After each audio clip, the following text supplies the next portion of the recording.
Hello সবাইকে, সবাই কেমন আছে? আশা করছি অনেক, অনেক ভালো আছো। আমিও কিন্তু অনেক ভালো আছি। যাই হোক, সবাইকে নতুন একটা ভিডিওতে অনেক, অনেক স্বাগতম। দেখো, আমি চলে যাচ্ছি তারাপীঠে, তাই আমি যা দেখবো তোমাদের সাথে একটু শেয়ার করব। লোকাল ট্রেনে ফার্স্ট টাইম কিন্তু আমি ট্রাভেলিং করছি। ভালো লেগেছে আমার, মানে ট্রেনটা দেখে আমার খুব মজা লেগেছে।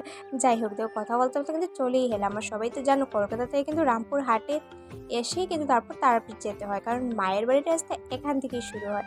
তারপর আমরা অটোতে উঠে নিলাম, কারণ অটো ছাড়াও তো স্টেশন থেকে যাওয়াটা অসম্ভব।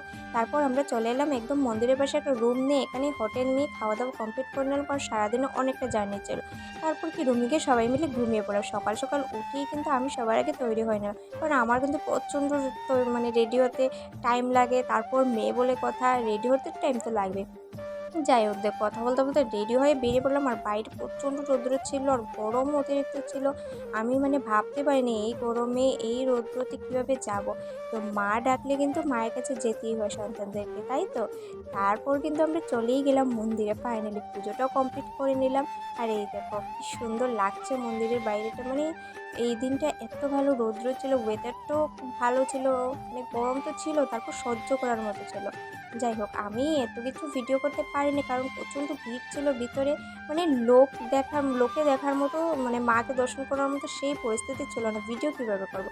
তো আমিও যতটুকু দেখিয়েছি তোমাদেরকেও ততটুকুই দেখালাম। তারপর কিন্তু আমরা পুজো শেষ করে আমরা সবাই মিলে চলে গেলাম নিরামিষ হোটেলে, গিয়ে লুচি আর তরকারিতে একদম পেট পূজা করে নিলাম। যাই হোক, ভিডিওটা এতটুকুই। ভালো লাগলে like, comment, share and subscribe করতে একদম ভুলবে না। যারা যারা ফেসবুক থেকে দেখছো, পেজটাকে তাড়াতাড়ি করে ফলো করে দাও। 10K তো করতে হবে, তোমরা যদি পাশে না থাকো তাহলে আমি এগোবো কীভাবে বলো তো? তাড়াতাড়ি করে 10K ফলোয়ার্স করে দাও। টাটা, দেখা হচ্ছে নেক্সট ভিডিওতে।